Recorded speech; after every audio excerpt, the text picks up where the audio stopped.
본문의 말씀은 고난받는 그리스도인들의 마음에 대해서 말씀을 주시고 있습니다. 또 말세의 그리스도인들의 삶에 대해서 말씀을 드리고 있습니다.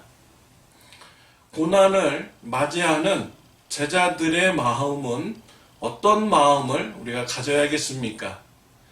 1절 말씀에 보면은 그리스도께서 이미 육체의 고난을 받으셨으니 너희도 같은 마음으로 갑옷을 삼으라. 이는 육체의 고난을 받은 자는 죄를 그쳤음이니 라고 하였습니다.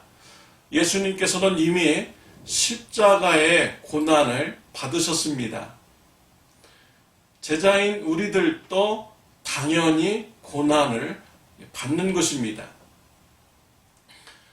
제자들이 고난 받을 것을 마음으로 준비해야 되는 것입니다.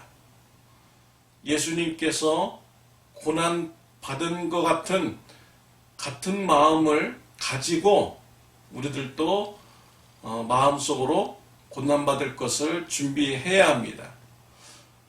오늘 본문 1절에 보면 이런 마음으로 갑옷을 삼으라 라고 했습니다. 이 마음은 정신의 깊은 곳을 말하는 것이죠. 그러니까 우리 정신의 깊은 곳에 예수님도 고난받은 것 같이 우리들도 고난받는다 라는 이런 정신을 무장하고 있어야 됩니다. 또한 갑옷을 입으라 라고 했습니다. 갑옷을 입으면 전쟁터에서 적들의 공격을 방어할 수 있습니다. 칼과 창과 활의 그런 위협으로부터 방어를 할 수가 있는 것이죠. 제자들인 우리가 고난을 받을 것이다 라는 이런 정신적 갑옷을 입고 있으면 영적 전쟁을 우리가 방어할 수가 있는 것입니다. 전쟁에서 준비가 되지 않은 나라는 적들이 침공했을 때 반드시 패배하고 맙니다. 전쟁에 준비가 된 나라는 적들이 쳐들어와도 맞설 수 있습니다. 싸울 수 있습니다. 또 승리할 수가 있는 것입니다. 우리는 제자인 저와 여러분들은 정신 깊은 곳에서 우리들도 고난 받는다 라는 이런 갑옷을 입고 준비를 해야 되는 것입니다. 그럴 때 영적 전쟁에서 우리가 넘어지지 않고 승리할 수가 있는 것입니다. 2절에 보면 그 후로는 다시 사람의 정욕을 따르지 않고 하나님의 뜻을 따라 육체의 남은 때를 살게 하려 함이니 라고 했습니다. 예수님께서 십자가에 고난을 받으신 것은 우리로 하여금 남은 때에 죄에서 벗어나게 원하시는 것이지요. 예수님을 영접하셨습니까? 어떠한 삶을 살아가고 계십니까?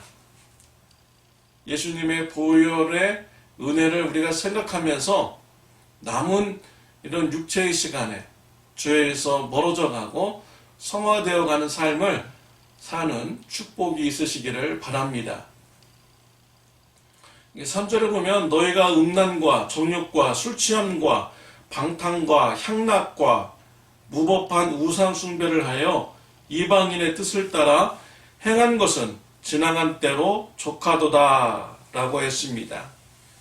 예수님 믿기 전에 우리가 음란죄 정욕대로 살고 술취함과 방탕과 향락과 무법하게 살며 우상 숭배했던 삶,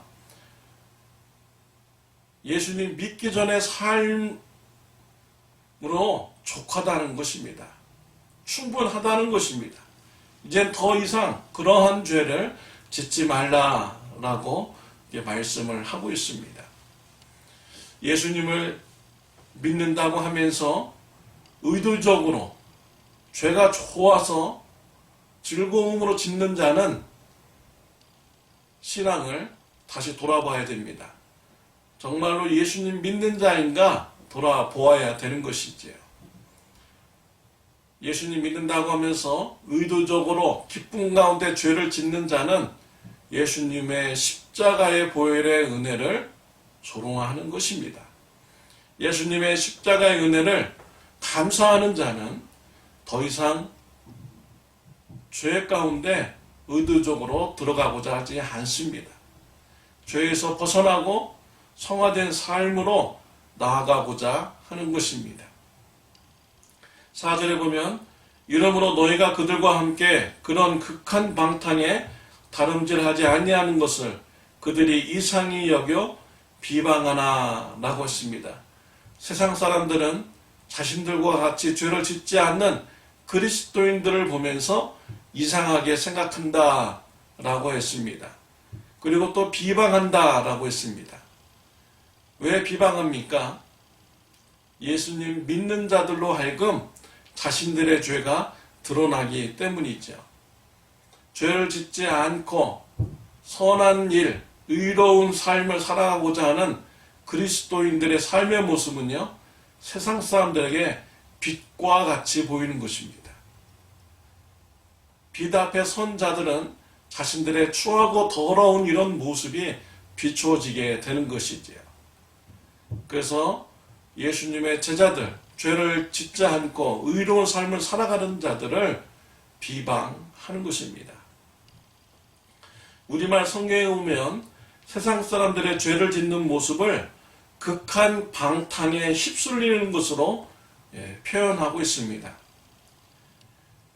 빠른 물줄기가 갑자기 흘러내려오면은 모든 것이 다 휩쓸려 내려갑니다. 이와 같이 세상 사람들은요, 죄의 빠른 물살이 내려오면은 그냥 휩쓸려 내려가는 것입니다. 그런데 우리 그리스도인들은 이런 죄의 빠른 물살이 몰려와도 휩쓸리지 않는다라는 것입니다. 왜 그렇습니까? 우리 안에 예수님의 십자가의 보혈의 피가 있기 때문이죠. 예수님의 보혈의 피를 생각할 때 죄의 물결에 휩쓸리지 않는 것입니다. 7절 말씀에 보면은 만물의 마지막이 가까웠으니 그러므로 너희는 정신을 차리고 근신하여 기도하라 라고 하였습니다. 사도 베드로는 마지막 때가 가까웠으니 정신을 차리고 근신하고 기도하라 라고 하였습니다. 정신을 차리고 근신하는 삶은 어떠한 삶입니까? 8절부터 11절까지 말씀을 주시고 있습니다. 이 말씀은 말세에 우리 성도들이 살아야 될 이런 삶의 모습인 것이죠. 말세가 가까웠다고 하면서요, 어떤 사람들은 직장도 그만두고 학교도 그만두고 가정도 버리면서 어디 깊은 산속에 모여가지고 이렇게 살아가는 자들이 있습니다. 잘못된 것이지요. 세상과 단절하면서 그들만의 공동체를 이루면서 살아가는 것은 성경적인 이런 모습이 아닌 것입니다. 말세에 어떻게 살아가야 될 것인지 8절부터 11절에 말씀을 하고 있습니다. 오늘 본문에서는 교회 사역에 더욱더 충성하라는 것입니다. 사랑으로 우리 성도님들의 죄, 이웃의 죄를 덮어주라는 것입니다. 서로 대접하는 삶을 살라고 했습니다. 은사를 가진 자로서 청지기의 마음을 가지고 성도님들을 온전케 하는데 봉사하라고 하였습니다. 하나님께서 주시는 힘으로 사역하고 하나님께 영광 돌리는 신앙생활을 하라고 권면을 하고 있습니다. 말세가 가까울수록 우리들은 성도님들을 온전케 세우는 일에 더욱더 충성해야 됩니다. 예수 그리스도의 보혈의 피로 죄 사함 받고 구원하는 이런 구원사에게 더욱더 충성해야 되는 것입니다. 말세에 세상 사람들은 더욱더 예수님 믿는 자들을 핍박합니다. 예수님도 핍박받았습니다. 제자인 우리들도 당연히 핍박받는 것입니다.